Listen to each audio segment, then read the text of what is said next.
চিংড়ি মাছের ঘিলু আমাদের দেশীয় খাদ্যসংস্কৃতিতে একটি বিশেষ স্থান দখল করে আছে।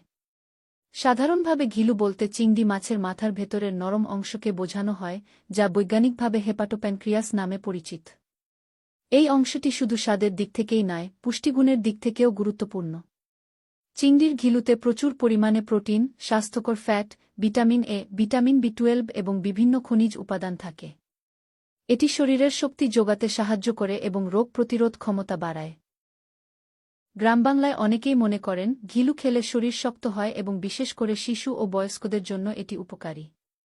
রান্নার দিক থেকেও চিংড়ির ঘিলু অত্যন্ত জনপ্রিয়। চিংড়ি মাছ ভাজি, মালাইকারি, চিংড়ি ভর্তা বা সর্ষে চিংড়ি, এই সব রান্নায় ঘিলু আলাদা স্বাদ ও ঘ্রাণ যোগ করে। অনেকেই মাছের শরীরের চেয়ে ঘিলুকেই বেশি সুস্বাদু মনে করেন।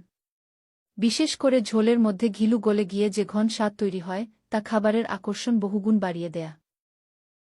তবে অতিরিক্ত ঘিলু খাওয়া স্বাস্থ্যসম্মত নয়, কারণ এতে কোলেস্টেরলের পরিমাণ তুলনামূলকভাবে বেশি। তাই পরিমিত পরিমাণে খাওয়াই উত্তম। সব মিলিয়ে বলা যায়, চিংড়ি মাছের ঘিলু আমাদের রসনা ও পুষ্টির এক অনন্য উপাদান।